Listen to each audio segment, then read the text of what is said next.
This is sort of dangerous for Guile when they're in the shade. Yeah, this is over. This is... and you know what? There's good ramen in California, so there's no excuse. Chance of the USA. We are here in Independence Day weekend. It feels good. Wow, you're right. Oh man, we got the holiday buff. The home turf holiday buff. Yeah, dude, that's rough. That's a rough break for Mago as he's going into that pool of shark-infested waters. Might have to face off against Urio before too long. Die minion. This is why we send the best representatives for SBO. Oh, and he is on that team with Latif and PR Balrog. And Dominion has been one of America's best players for a while, you know? And yes. Sometimes he has his rough spells, but when he's in form, he does incredibly well against all sorts of international competition.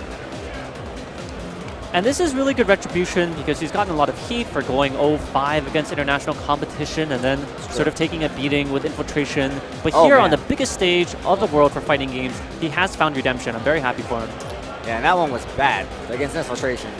That was nasty. But you know what? He might have to fight infiltration today. I'm hoping he has some backup plan because as far as I understand from watching that set, it is 7-3. I believe both of them are still in winners. Yeah. I have a theory about Mago's underperformance. I believe that he and Tokido are like very are training partners. Yeah. And it's just like sort of lifting weights. If you don't have your person spotting against you, spotting for you in the back, you can't exert yourself as much. And these two players really spot for each other and find out the unblockable setups. And when one of them loses their passport, unfortunately, and is gone for 2 weeks, and you had this training regimen already planned out, it really puts the two in a loop. And fortunately for Tokido, he hasn't been affected as much, but you can really see the effect it has on Mago's gameplay. Well, Tokido went to losers early today. I stand corrected, and there you go. So I think you might be onto something there, and I think that rings very true. I went to like lunch with Mago and Itazan and Fudo, and the whole time they were talking about matchups. Just the whole time. And I'm like, we don't even do that in America. We're talking about like girls and t-shirts and Lost. I talk about Lost a lot. I can imagine the separation of Mago and Tokido to be akin to you, say, losing your hat. Oh, I thought you were going to say Keith's. That too, but I would say that you have a more intimate relationship with the Mushroom Cap. That is true. That is true. And, you know, you may lose your mojo, your commentating mojo, your player mojo, if you were to separate it with your hat. I do lose my mojo without my hat. That is actually an appropriate word for it. It's all about that mojo. I think mojo is a word I want to bring into commentary more even too, you know. Just that momentum. A lot of players, they get that mojo going, sometimes they lose it. Seems like Chris G is getting some coaching tips from none other than... How about that? Noel is a pretty good coach.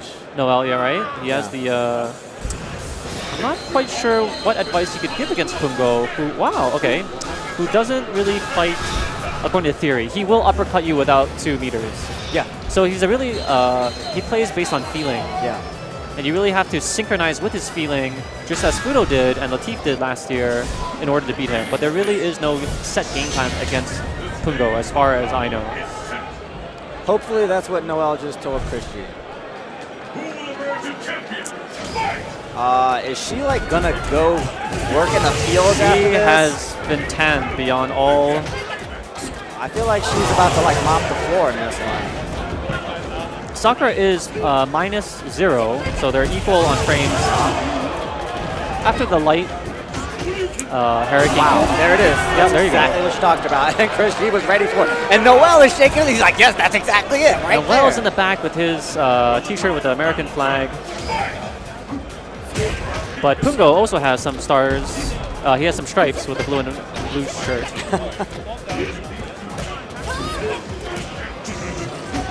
Goes for the tandem ninja to bring him forward. That looks like a Kara throw almost. Really far range. That's the maximum range that Seth can throw after 2 light kicks. Let's see the setup after this. Goes for the safe jump again.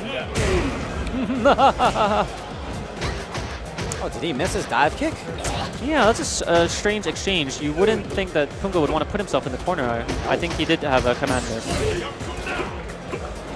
All right. There's the wall jump to get out. That's what makes Seth so tough. You've got him cornered, and just like a slippery fish that he is, I think he has like dolphin skin. He just runs away. Slimy flipper.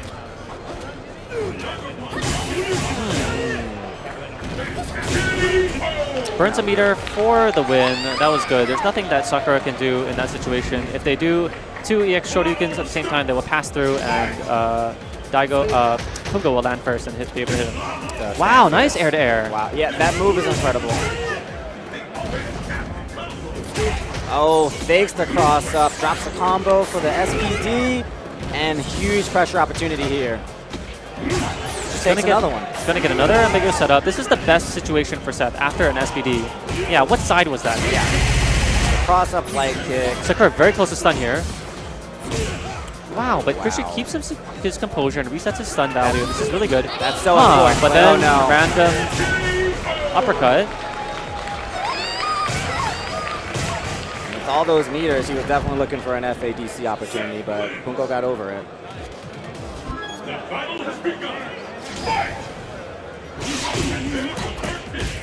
Yeah, Sakura is not on plus frame advantage off the level 1 focus, so Punko can mash on that 3-frame light punch and take all that gray health.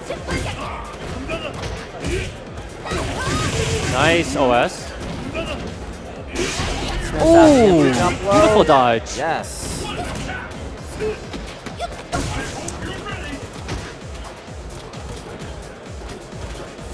Is she having a really tough time getting a life lead? Oh, he's got it. Will he sit on it? Oh, there's some...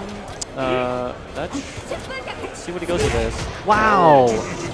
To jump in on Sakura is no easy task. Yeah, there he goes. He takes it.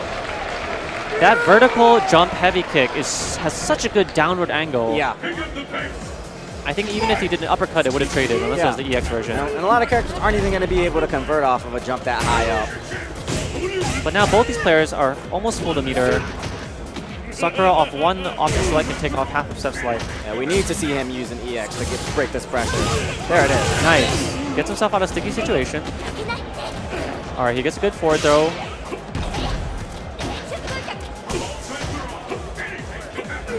Kushri is quite relentless with his pressure, but unfortunately, he slips by again, Seth does. Nice. Yeah, and he's getting out damaged. You know, he hasn't had a chance to land any of those big, long Tatsu loops. Wow, okay. He's in really good position now. Oh, Punko with the read. And again, this opportunity, jump in, empty jump, empty jump, SPD. He still needs one more mix-up to take it, though.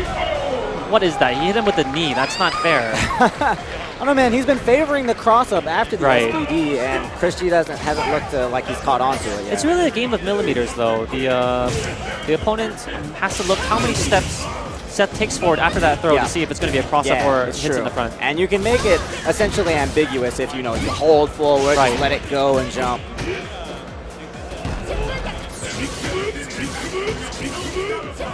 Let's see if Pungo can extend this streak of the 2-player side to double digits. He seems to be playing quite timid, though. I think a lot of players have caught on to his... Wow, beautiful frame trap. That's a 3-frame heavy punch. The only one in the game. Could have ended it there. And you can see Sakura sort of hunting down Seth in the corner. Oh, that's going to be painful. He's going to go EX10 and engine. Yeah, that's it. Uppercut. He's going to go for a reset here on the step kicks. 1, 2, 3. Let's see what he goes. Nice. Ooh. Switches the side. This isn't over yet, though. Yeah, that's not it. He's going to get ambiguous. Again. Yeah, I looked at the wrong life bar when I said that was it, but my God. Once Punko gets the knockdown, that almost is it. The key to that match was the last moment on the step dive air reset, and he switched sides. So even if Christy put an uppercut, it may have switched his inputs and it didn't come out. Yeah. And of course, the EX spinning power driver, I believe, has some invincibility against attacks. It does have a little bit of invincibility, and as well, when you cross under somebody like that so quickly and they're on edge, the first instinct is to block. That was your victory. That was your quick little mix-up. So always good to stick in an EX SPD like that. Just a really smart series from Punko. Another great matchup coming up. That's what makes Pungo so dangerous this year. I think last year he sort of barreled through the competition with his reckless style, and people were caught off guard by his orthodox style of play. Yeah. But you just see that he was able to sort of beat Chris G playing very defensively. He didn't do anything too crazy. Yeah. And so he can exhibit both the defensive and offensive style. I think, yeah, that's good for him to do now while everyone's watching. They can't pigeonhole him into this reckless style that really everyone has thus far. But I think he's just waiting for a chance to like open up that faucet once he gets going. I think it feels good for him to hit a random uppercut. There's some sense of accomplishment in doing that. Yeah, there's been a lot of that going around this weekend. Here comes a replay of the previous match.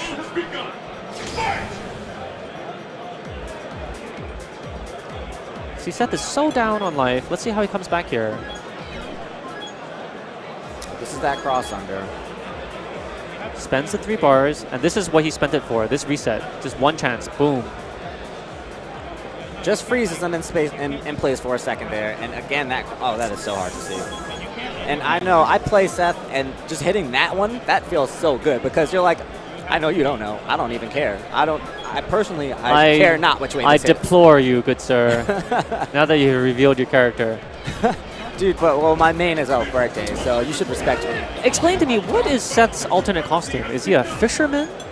I don't know, man. I call that pants Seth. That's all. That's pants Seth. It's just he has pants on. I'm cool with that. I appreciate it. I think he just I think he's wearing a tuxedo, but he like tanded it off of himself. He did like reverse tandem, Ultra 1, blew it to shreds, and he was like, I like this look. This is gonna be a sick matchup. Battle of the Old School. Now this is the 8-arc Ivory from Mr. Naps versus John Choi, who is one of the very few players remaining. They are a dying breed using the American-style joystick. Oh yeah, man. I believe he has the ball, the bat top, plus the straight across 6 buttons. I don't even understand that. That just like makes my hands hurt now. I don't even think you can buy that on eBay anymore. It must be so well lubricated. So how well is EVO Ryu going to do here in a Fireball match? This is basically your corral. Wow, that was a strange exchange. EVO Ryu's Fireball game is faster in recovery than Ryu. Wow, that was ambiguous. Is this? I mean, he's making it look like a button check.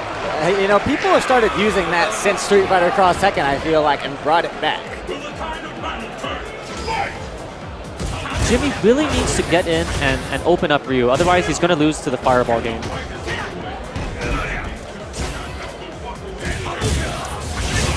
The biggest difference in this, while EVO Ryu does have the advantage in the Fireball speed game, but Ryu's low forward is the better of the two, and that dictates everything in this match. It's faster, but does it outrange EVO Ryu's? I think maybe it's about the same range, but it comes out much slower, so he can poke it all day. All right. Miss Snaps trying to go for the hop kick into the hit confirm EX Tatsu. John probably with a 3-finger tech. Nice sweep. Interesting technology. Oh, is that Fireball going to catch his? Off of the edge. Just by the tip of his hair. Wow. EVO Ryu sort of sucking in his stomach and his buttocks to not get chipped out by that last Fireball. So I think this character is a really good choice for Mr. Naps. Even though John Choi is going to be a better fundamental Street Fighter player, he doesn't need to land as many hits. True. So he can rely on his good execution and his great reaction. Just power through, maybe hit him a good 3 times.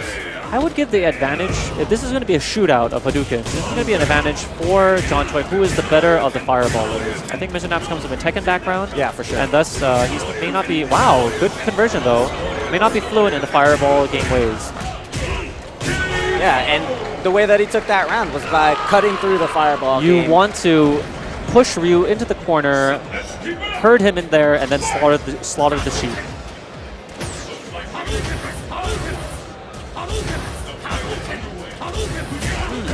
This is going to wall carry all the way. Wow. And that is 45% damage. That's good. He gets out of the corner, though, even though it was only a ½ meter of Ultra.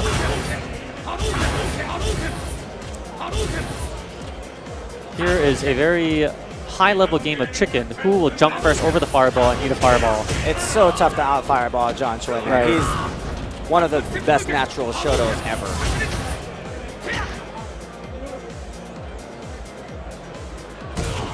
Oh, wow, he got into the footsie range against Choi. He still has 2 meter. Wow, wake up low forward? Yep. That's that Yomi level 0. What? Sometimes you gotta wake up, push some buttons. Why would Ryu ever do that? Because, man, he knew that Mr. Naps was gonna wait. He knew. Okay, so the low forward wake up is a good option against people that are gonna late stand tech you. Yeah. Mr. Naps was respecting the uppercut, so Choi took himself around. So you see John really abusing the low medium kick.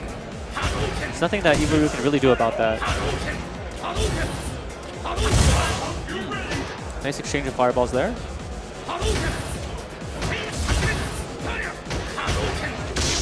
Oh, wow. That's not going to be fast enough, though. That's a standing short. He held it in, though. That's the old school bait, man. The stand short fireball bait. I wonder what he was reading there. Fireball. He just saw the leg lift into the air. John Choi keeping it OG, man. That's a fireball. That's a fireball with a kick. Yeah, exactly. That's exactly what that is. And if you rely on your peripheral vision and you're looking at the other player's joysticks, which a lot of top players do, it can also serve to your, it could also be your downfall. Yeah. And I think that some reaction sparked in Jimmy's the peripheral vision, and he thought that he was going to catch a fireball. Yeah, exactly. And he paid for it. Not only that, I mean, if you start falling into the if you fall into the fireballer's rhythm, then you'll start to react to not only the fireball itself coming out, but the motion. So that's why pumping the motion and doing the short kick. You know, you get to go all the way through the motion. They'll see you crouch down and come up for it, and it helps. It really helps in baiting it out. So I think that's going to do it for us. Yes. It was awesome commentating you with the man with the mushroom cap. I'm so glad to finally be opposite you on the mic. It was really fun, man. And I learned a lot. You know a lot about this game. Yes. Sick. I want to get a hat. Where can I get it? I'll hook you up. Gone any better. Welcome to welcome to Evolution 2012. Super Street Fighter 4 Arcade Edition version 2012. We're going to be going from top 32 all the way down to top 8 right now. And do we know who all of our top 32 competitors are? Well, we have a handy-dandy list right about here. All right. Some of these are no longer accurate, actually. I just saw that Ricky's on the top of the list, but he was just eliminated by L.I. Joe off stream. L.I. Joe. How about that? For sure was one of the guys who I had pegged for at least top 16. But yeah, I mean, a lot of people were even joking beforehand that we were going to have a Rufus finals of Ricky versus Justin. Not going to happen, apparently. It looks like this is actually Chris from... Chris G. No, I meant actually DRS Mad Cat's Chris. Oh, gotcha. Versus Finger Cramps New York Chris G. Now, Chris G just lost the Punko to be sent to loser's bracket. That's right. So Chris on the left, Ken, I guess I'll just call him. If you're not familiar with him, he's a player down in SoCal. He's been showing up really well in Wednesday Night Fights recently. He's got an interesting Ken style. He definitely, you can see the influence of the online play. He's a very strong player. Don't let that fool you. But he's definitely one who's not afraid to bring out random stuff. Right now, he's just had a very solid round. Oh, here we go, though. Christy's going to be able to get his long combos here. Get some decent damage. He's not going to want to do an ultra because it's just not going to do enough damage after that combo. Yeah, much better positioning here, too. Oh, he goes low. Now he'll do the ultra. Probably looking, yeah, okay. Yeah, after one extra hit. Not quite enough to kill, but this will probably... Oh, what a smart empty jump block. Yeah, nice first round there by Finger Cramps New York Chris G. Gonna combo the trade. What's the setup here for Chris? Oh, just goes for the throw. He's already established that, but he hasn't had much of a counter hit game quite yet. Oh no! He went for it, but didn't get it. But Chris did not do a quick rise, so he was not unable to punish it. That's really lucky for DRS Chris. Playing very strong in the footsie game here, and now he's got a chance for a knockdown, or a knockdown mix-up. Oh wow, nice low jab, low forward, basically a momentum stopper, and leads into a nice knockdown combo. You see the crouch tech there that Chris had, it was actually thrown out of it. That's something that Chris G's going to have to keep in mind. And actually you can see Now he's going for a much more counter hit heavy style after having seen that crouch tech. Oh, nice. Oh wow, sweeping the air hurricane. And Chris G has been going to that a lot. Empty jump, low short. Well, he got it, and you can see it was a counter hit. I think there was another crouch tech out there. Yep. So Chris G has taken that information and has used it really well. Now it's all on Ken, DRS Mad Catz Chris, to make this happen. I don't think, yeah, Chris G is not going to give that to him easily. Yeah. Using that strong footsie normal in crouching medium kick. Yeah, and it's such a good move because you can just buffer it into an uppercut every single time. Low forward uppercut at ranges, but you know it's not going to touch them unless they stick out a limb. And if they stick out a limb and the low forward overrides it, it'll turn into an uppercut and get that nice combo off of them. No changes, I wouldn't think, from Chris. Yeah. Yep. He's pretty confident in his Ken play. He's like I said, he's been doing very strongly at Wednesday night fights. He and the High Desert crew have really made a splash there recently. Yeah, this is actually a trend you see a lot of players do these days. Go to character select just to kind of force themselves to spend some time to think about what's going on and think about the match. Even though they pick the exact same character, exact same ultra, just gives them a chance to think. All right. Yeah, she's definitely not safe on that. Tossed into the corner now, so here we go. Mad Catz Chris has a huge opportunity right here to get some momentum going. And he's taken advantage of it pretty well. Chris G has not been able to get out of the corner. Well, he put himself into the corner, luckily for Chris. He gets back out. Oh, he's working on a great series here. He's had excellent control. Oh, did you see all those whip moves? Just timed that overhead properly, but still didn't quite get it properly. And he ends up wasting a little bit of a meter there just to turn that uppercut safe. Yeah, look at his counter hit heavy style. I'm telling you, that information gleaned in the very first round has been so helpful to him. Oh, wake up uppercut, just do it. And then what did I tell you about this guy? Yeah. And he gets the chip damage right there from the fierce uppercut to finish Chris G off for that round. Of course, this is match game for Chris G. So Mad Catz Chris has to win this in order to stay in it. Builds a little bit of meter. And back to this mid-range game, in which I think Ken has some pretty solid options. Yeah, you see Sakura not really wanting to deal with that stuff. She'd rather just be in. Ooh, that low forward. Surprised Chris did not buffer anything, and here we go. I don't know what DRS Chris was doing there, but he got jumped in on and lost a ton of life. Now he's got to deal with a terrible situation in the corner where he gets strong before and he gets strong again. Oh, and no FADC for Chris. He's going to save that meter. Doesn't plan to use it because, see, he's going to get the victory without using a meter. Now he's going into round 3 with the full bar. Now, it's also his match point at this point. Yeah, but DRS Mad Catz Chris also with a full super meter, so both of them at a pretty even state right now. Nice anti-air from Mad Catz Chris trying to do some blows him up. Tricks, getting over him. He's going to get some bar too. Again, he's going to yeah, there it is. Wow, and just like that, no more super meter, and Chris G still sitting on a full bar.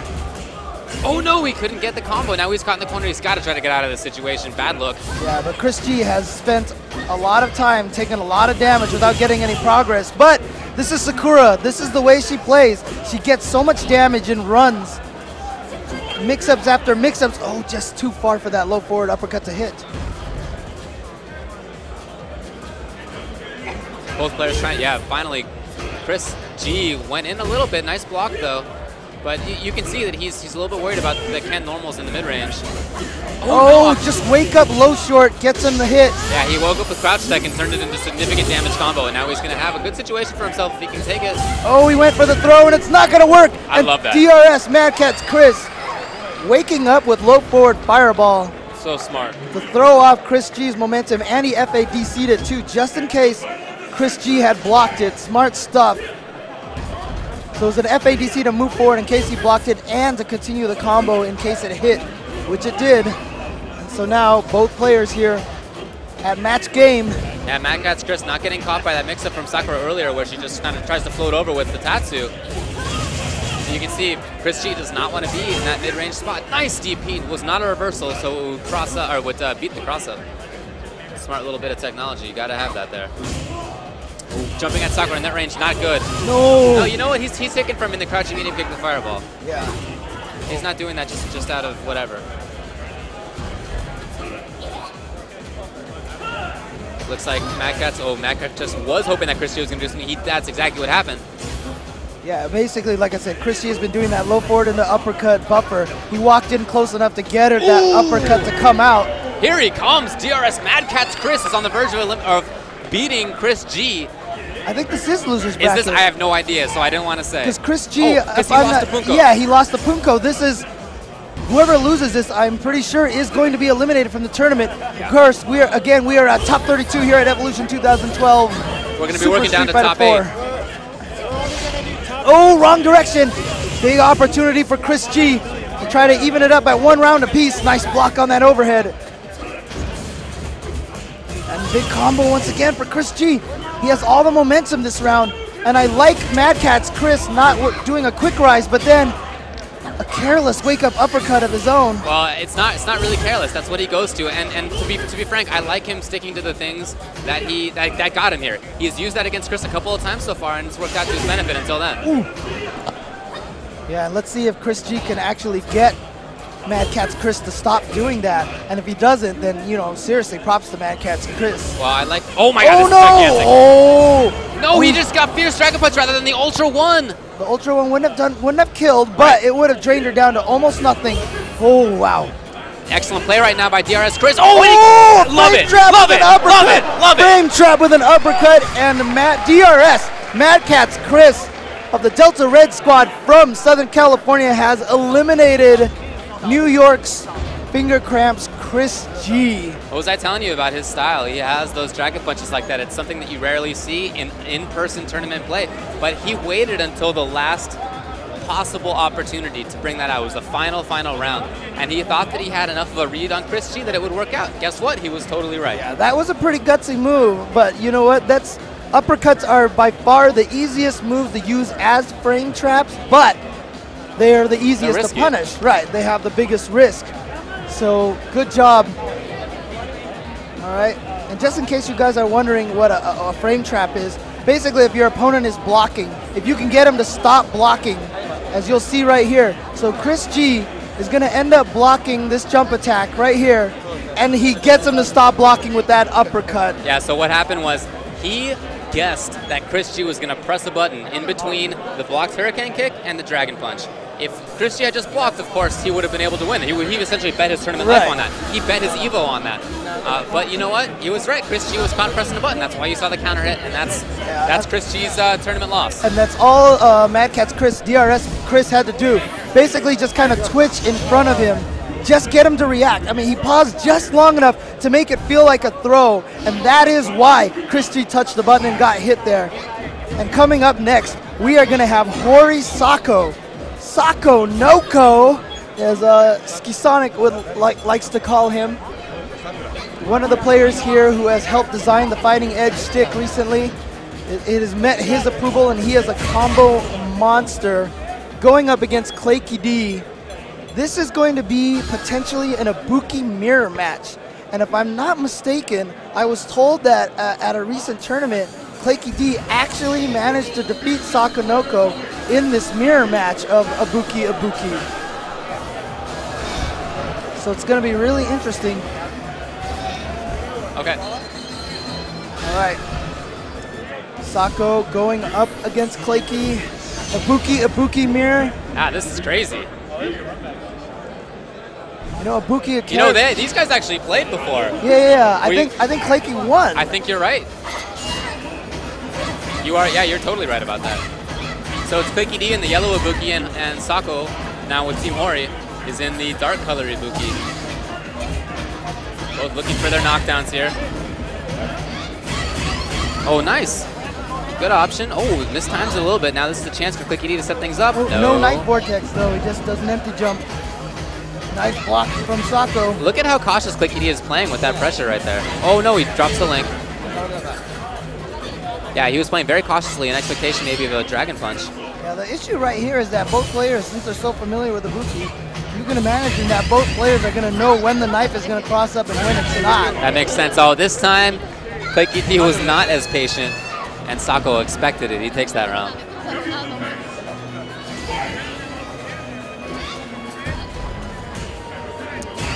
Nice whip punish there from Sako. Now Clayky getting back in there. Oh, again, yeah. I mean, it's interesting enough. Normally, when you see mirror matches like this, it's actually most common to see both players play a very different style. But right now, I feel like both players are playing pretty similarly. They're using a little bit of different options.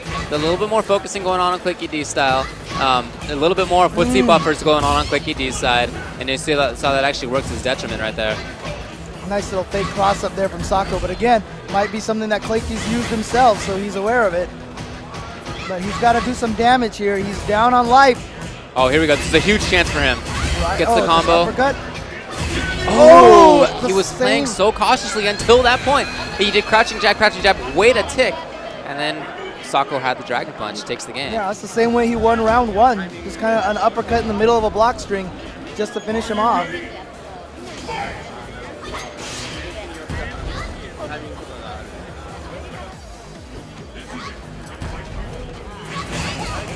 Here comes, Clicky D had a big chance to start things off. Got the drop. And still playing that same style in the mid-range. I like a lot of what he's doing here. It's working out for him. Oh, nice. Great positioning on that. Got right over Sako's low short. Sako, of course, the black Ibuki, and Clicky D, the yellow one. First wake-up DP there from Clicky D, trying to set his own tone. Nice. This time the footsie buffer pays off for him. He's going for the cross-up. Yup. And interestingly enough, Sako just got hit by crouching. Sako must have been trying to do an autocorrect DP or something. And just got hit.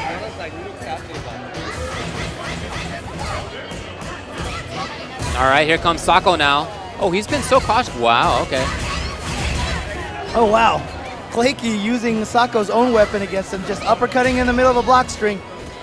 Nice throw. Oh, and that's the same trick that Sako did to him. They're just trading right now. Oh, this is big. That could be the round. It's going to be the round. It's going to be the game. It's going to be 1-1 now for Hori Sako versus Clicky D. Out of Southern California, of course, Sako from Japan. And Clicky D has, for a long time, been one of the top Ibukis in SoCal, really the Ibuki in SoCal. Very strong player who took a little bit of time off to go play some LOL. Played it at MLG recently, but here he's back with fighting games. Yep. I'm pretty sure he still plays competitive League of Legends. He sure does. During the SBO qualifiers, I think he had just played in the morning. But right now, Sako taking him down very soundly. So now it is match point for Sako. Sako, a very popular player from Japan, thanks to all of his crazy combos that he's been able to do in games like Vampire Savior and in Street Fighter. Oh, first time he's gone to that. And he gets the stun on. He can close this out right here. That's what he's going to do. Nice Sako takes it over Clicky D, and he takes it in pretty grand fashion with the perfect. Good stuff to Sako Noko. He's going to be moving on. And he runs it back in that revenge match right there, like we were saying. Clicky D beat him at SoCal Regionals, or no, maybe at Revelations even, a while back. And this time, it's Sako. This is going to be a replay of the last round there, which ended up being a perfect.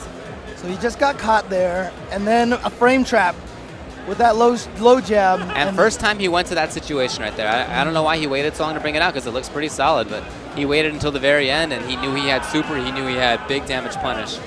That's the game. And it looks like I see coming up is Infiltration, and he is going to be going up against Peru. I make no bones about the fact that I think Infiltration is one of the best players in the world, but I think that Renzo is one of the most talented and interesting players when it comes to the particular character that he uses. He is the world's only El Fuerte who has taken him to a very high level tournament level play.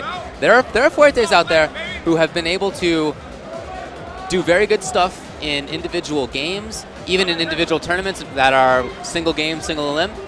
As far as North American style tournaments, 2 out of 3 double elimination, he's really the only one to have done it. Yeah, and consistently. He's done it so many times, taking El Fuerte, a character that most people consider one of the worst characters in the game, very far. He doesn't agree with that at all. He thinks that Fuerte is a mid-tier character who has a lot of wins over important members of the cast. And so it'll be interesting to see what Infiltration goes with here. He has a very interesting style. It's very counterpick heavy. He has 3 or 4 characters that he goes to. His main is Akuma. He also plays Gouken. He also plays Hakan. And he also plays Ryu. And he sort of switches among those depending on the matchup. And I'm really interested to see which one he picks here.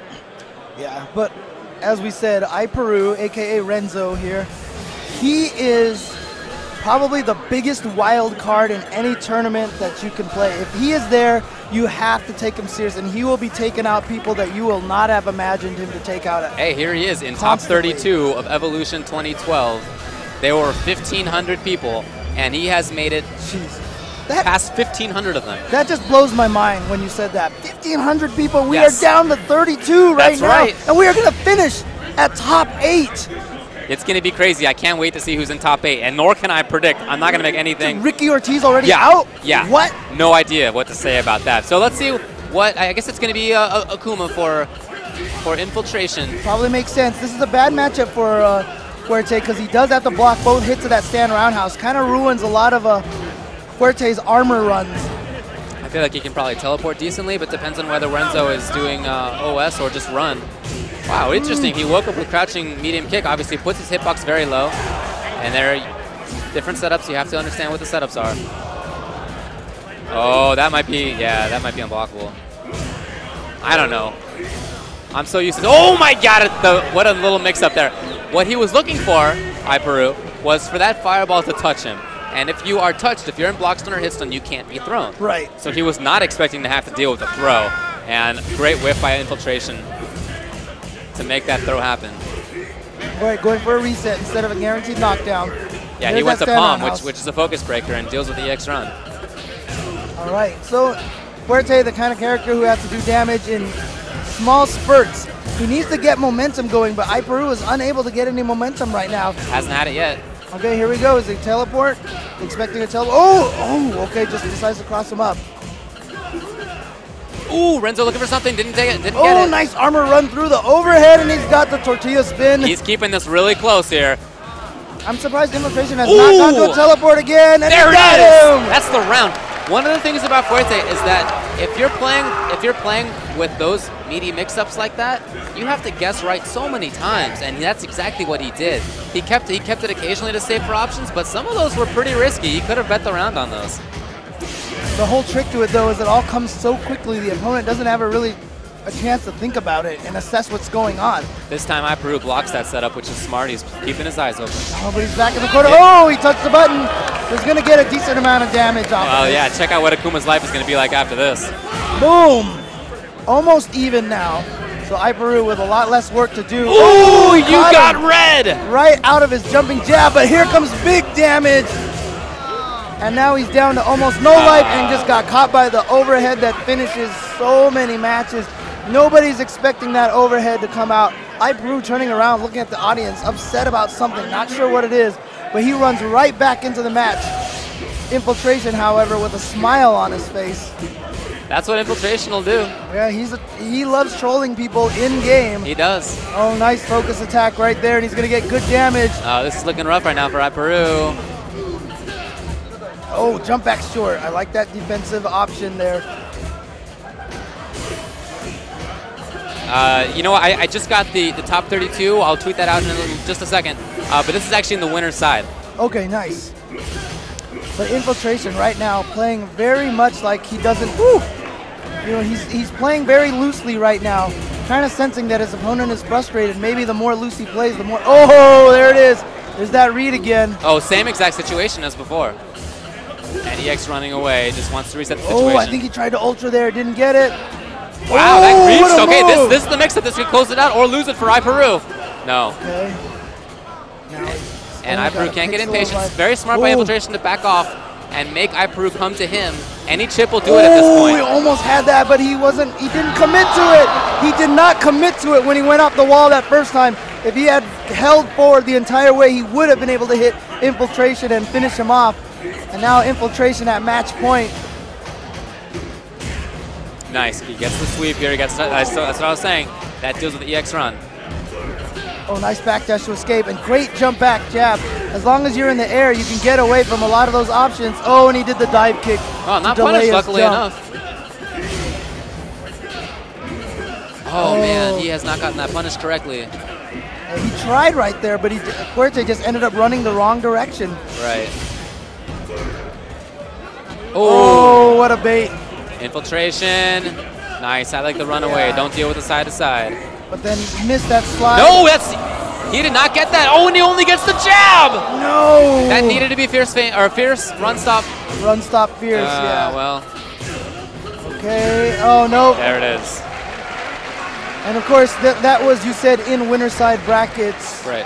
So, Peru still in the tournament. We are at the top 32 of Evolution 2012 Super Street Fighter 4 Arcade Edition version 2012. The matches are just getting crazier and crazier. And here is the man who actually knocked Justin in the loser's bracket. If he hadn't knocked Justin in the loser's bracket, we would have had a Justin Daigo match coming up here. But instead, it is going to be Shin Chang out of Texas using Yun, going up against Daigo Umehara, who, if I'm not mistaken, has been using Ryu for most of this tournament. Daigo Umehara, not unexpected to be here. Sure, a lot of people have picked him, although he has had a couple of poor showings at CEO, and he lost to Shin in the Southeast Asia's majors. But I don't know, I have a funny feeling that Daigo knows EVO is the big one. I remember you saying that you thought that he might have been sandbagging. I honestly do think he looked way too happy losing those matches. I honestly think that, you know, he was just not necessarily sandbagging, but gathering information, trying to figure out how he's going to defeat his opponents at EVO. Daigo obviously did not win EVO last year. It was the first time Daigo had not won Super Street Fighter 4 since it came out. He won in 2009 against Justin Wong, 2010 against Ricky Ortiz, and then he made it to top 8 but was defeated by Punko last year. And I just have a funny feeling Daigo wants to be back on top. I mean, there's a look on Daigo's face that I don't think I've seen before. He looks determined. Okay, so just to quickly mention, I just put the top 32 up on Twitter. It's at UltraDavid if you want to go check it out. And please retweet, send it around. Give everybody that bracket. We should all be informed. Yep, and use hashtag EVO2K for all of your Evolution 2012 tweets. Yeah, so Shin has apparently been having a very strong tournament. Oh, no cancel. He got all the hard parts of that combo. Oh, here we go. Caught him crouching. He's going to be able to get the combo a lot easier. Oh, he missed his link, but Daigo backdash. Oh, second time that's worked. Wow. Shin has looked so slippery right now. I really like his play. Oh, here we go. Three times the charm. Okay. Is he just building meter or? Yeah, just building extra meter. Wow. Now at this point, you don't know what to do. If you're Shin, you don't know what to do. Oh, so he's good. He built so much meter with those whip uppercuts. He said, you know what? It's worth using it, using 2 bars to finish him off of that chip damage. Here comes Shin, playing it cautiously just to see what's going on. Oh. Not a real block string. Looking for a jump right there. And he sails right into Daigo territory. Oh, nice reactions there by Daigo. Sets out the safe jump and trying to get out of the corner. Shin backing up. He's fine with building a little bit of meter, but of course he wants to be in there on Daigo. Oh, the third time! Such good stuff there. Daigo, you know he's got to be taking notes on that. Oh, I'm sure. Oh. Shin is running a train on him right now. I really like the use of that EX meter right there to guarantee the round. Obviously, Super is very important for Yun because Ganejin is an extremely damaging combo if you were to get it. But to close that round out, so important, and he's going to be able to build all that meter back really quickly. Here he is already. Oh, it's punishable by Super. 2-frame Super. He just wanted to do that just to get him down on a little bit of life, hopefully try to get Shin a little nervous, but Shin does not look nervous at all right now. No, I like him taking control of as many situations as possible, even focus dash toward. Oh, he's going to just do it raw? What's his setup? Okay. Oh, not a very good one. Daigo just uppercuts him right out of it. It's not third strike, going for, oh. Wow, let's just do it. Uppercut. Trading randoms. Oh, and a sweep. Interesting sweep. Wow, that Interesting sweep. I'd love to ask Daigo what that sweep was about. Yeah, maybe he thought he was going to try to backdash to avoid chip or something, so he wanted to do that. Even Daigo kind of had a funny look on his face. Right. All right, Daigo having trouble with Yun's dive kick right now. Dizzy potential here. All right, nice block from Shin. He knew he was at a negative, at a disadvantage after that dive kick. There's a lot of neutral jumping going on in the mid-range, and he's doing that because he can sail. He's trying to sail over fireballs or look for Daigo to throw a fireball and try to react with pressure. He has a lot of good options there. Here comes Mad Cat's Daigo. Oh, I like him dashing the opponent into the corner. Very interesting to use that stand close roundhouse as a meaty, but it's good to keep throwing different looks at your opponents. Oh, nice FADC. Actually, it's just a focus EX focus attack. Yeah, it was, okay. Didn't even bother doing a dash cancel just to get that extra hit. Smart stuff. His two options were basically going to super or going to focus attack, and obviously spending 2 bars is better. Oh, great bait there from Daigo, but then drops his combo. I'm sure he meant to do a fireball, not an uppercut. Oh, low jump, and look at the damage. This time it works out for Shen. Shen still with a chance here. If he can get one small combo, the next one into a Grenadian will take him the round. Oh, this could be it. No, he's going to, okay, so he's going to save it for here. He wants to make sure he'll kill him. Oh my God, I can't believe he's still pressuring. Daigo's playing so patiently. Anything will chip him out right now. Oh, what a smart play from Daigo. He said, I'm just going to walk up, make it look like I'm just going to chip you with a fierce uppercut, knowing the only thing that Shen could beat it with was with his own EX uppercut. And so he not only takes that round, but gets Shen to use up that extra bar. Nice. Now this is Bulldog Daigo right here. Whoa. Ooh, John trying to jump away, I guess. Daigo, for command grab. Daigo is so good at switching paces in between rounds. You see him just walking forward here in this round? He has not been concerned. He's going to take the set because of it. He has not played that style that whole game until all of a sudden, just that last round, he said, "You know what, I'm just going to keep walking forward and uppercutting." I know that the picture that I sent around is a little bit small, a little blurry, but that's the picture that I was given, unfortunately. I wish I could get a better one for you, but that's Roger Dodger was nice enough to go over to the table where they have all of the information, which is approximately half a football field away from us. So if somebody wants to type that out and make it a little bit more legible, please do. That'd be awesome. That'd be great if someone even wanted to go and create a challenge bracket. It would be awesome. So that everybody can follow along at home by keeping their challenge page refreshed. And this is, I mean, you can see a big portion of the crowd there, but that is not even indicative of how massively packed this room has become. And I tell you how rare it's been in EVO history for day one to have this amount of crowd. It's just not been the situation for the most part. People at EVO in the first 2 days tend to play their matches and then go play more casuals or do something in Vegas. There are some people who watch, but it's not that many until this year when I guess we just have so many people that whatever percentage of them are here, it looks gigantic. Yeah, this room is absolutely packed right now. And it's so crazy to see. I mean, I see so many familiar faces and so many new faces as well. Faces of people that I met for the first time just this weekend. All right, we have upcoming a very strong matchup. Two great competitors. We have the Evolution 2011 champion, Fudo on the left on the two-player side with that Fei Long, and on the other side is Puerto Rican Balrog Eduardo, originally from Puerto Rico, as his name would suggest, but who now lives in NorCal in the FGTV house. Yeah, and you can see a fierce determination on PR Rog's face. He let it go just a little bit, just when he offered to plug in Fudo's controller, gave him a smile. But you know, that's the only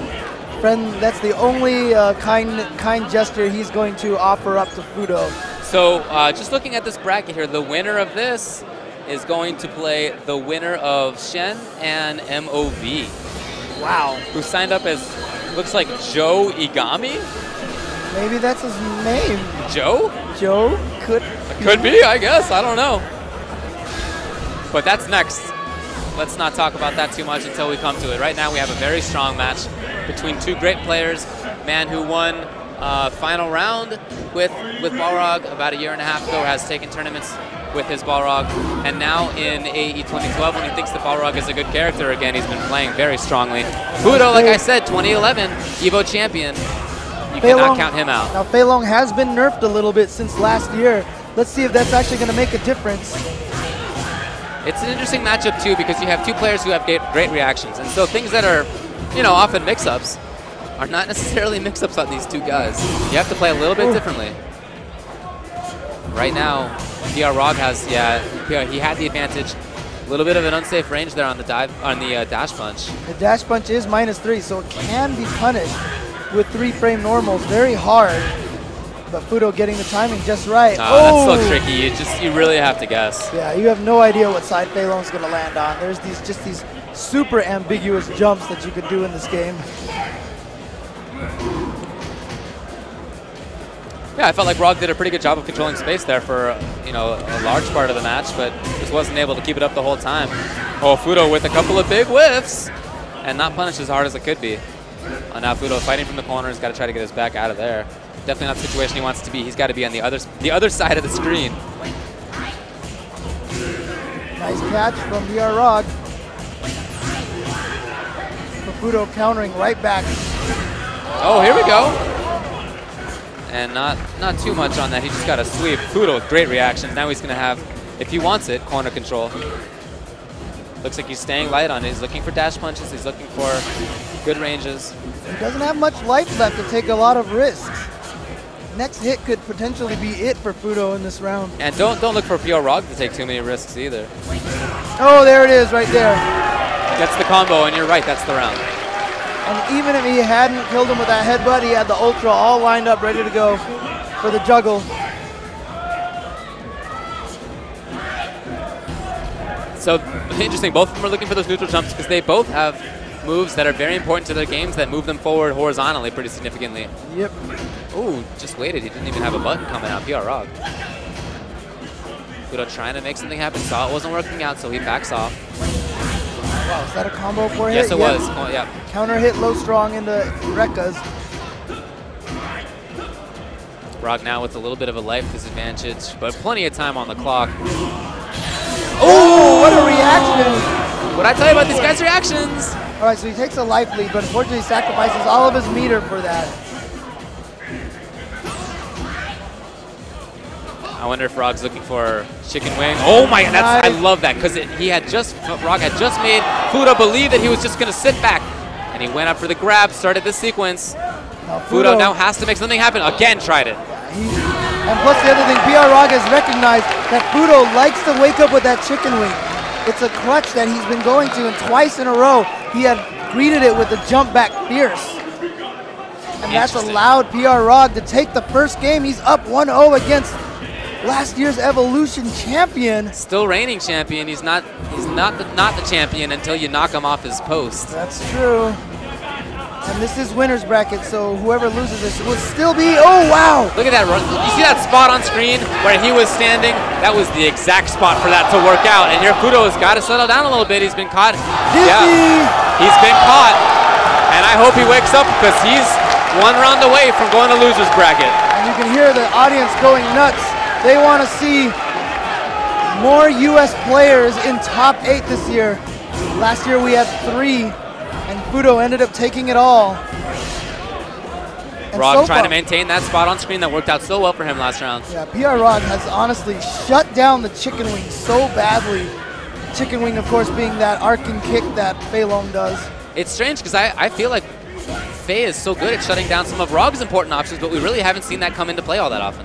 Yeah, well, I always said the one key thing about PR Rog is he does not touch a lot of buttons. He's very careful. No, actually, PR Rog does touch a lot. He's a button toucher. Yeah, he likes to hit jabs a lot. Yeah.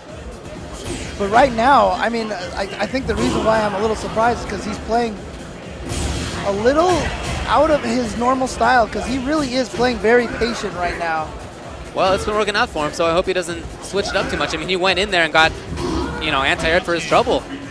And now he's got to hope that Fudo gives him an opportunity to make something big happen. He can close it out if he gets the right situation. We'll just have to see if that comes up. Oh. Now, Fudo had the reaction to that earlier on, but not this time. He's got him out of the air. Got him. Not dead yet, folks, but chip away. So there it is. No. Hold on. There it is. Oh, and this EX headbutt. And PR Rog has knocked Fudo in the loser's bracket. And PR Rog is stoked. You can hear that crowd go nuts. This is just top 32, folks. And they're chanting USA for a man who has only just recently lived on Puerto Rico.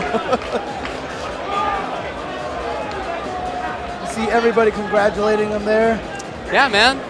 U.S. citizens unite. PR Rog has really stepped up his game in recent memory. Well, he's been strong. For a while, he didn't take Street Fighter 4 too seriously when he thought that his character wasn't that great in AE. But now that he likes Balrog again, he's back on it and made a really strong return. This is the perfect that happened in that game. And very interesting. Unlike all the other perfects, you can see most of it didn't come from big combos, except this one big combo. But he lost a lot of his life on 3 sweeps. I'm really surprised that Fudo got hit by that very classic setup. Okay, there's the stun. It's going to be perfect. After that headbutt, people quick rise and Rog does the jump roundhouse, I think. It's basically an jump. Yeah, it's a cross up, and that works if you quick rise, if the opponent quick rises. So I'm surprised to see that Fudo actually did do the quick rise. The nice thing about it is that depending on which headbutt you use to hit him, you'll end up on the front or the back. There you go. So maybe Fudo just wasn't thinking about it when he got hit. Okay. And was not sure which headbutt hit him. Okay. But looks like so we haven't had, So coming up is Sako on the right from Japan. On the left is Alex Valle, long time, one of the best. We'll talk about it in a second. I just want to quickly mention the top 32 because we haven't gotten a chance to do that yet. It looks like it's Infiltration and iPeru. We saw that Dominion versus Haz Ibrahim, and then Kindevu versus Gamer-B, Choi Boy, aka John Choi versus Daigo. I guess. Oh no, that was Shin-Chen because he signed up as Choi Boy 2012. Oh, that's right. Then is that Dogura and Punko, and I don't know, somebody Chang versus Mike Ross, PR Rog versus Fudo, and Shen versus MOV. But here we go. It's I'm sorry, they're just in button config. All right, keep going. I'll keep going. Momochi and Kabetz, and then Ryan Hart versus Zeus. So Zeus, the Vega player out of New York who has really leveled up lately. That's awesome to see. Yeah, he started out not doing so great, but he's made it an XSK Samurai out of Fresno. Awesome job. Versus Haitani, who made it out of my pool. Then Mad Catz Chris versus CJ Truth. That's interesting. Those are 2 young players. Then Justin Wong versus, Kazunoko versus Justin Wong. Alex Valle versus Sako. That's what you see here. Then Uryo and Mago. And John Choi versus Combo Fee.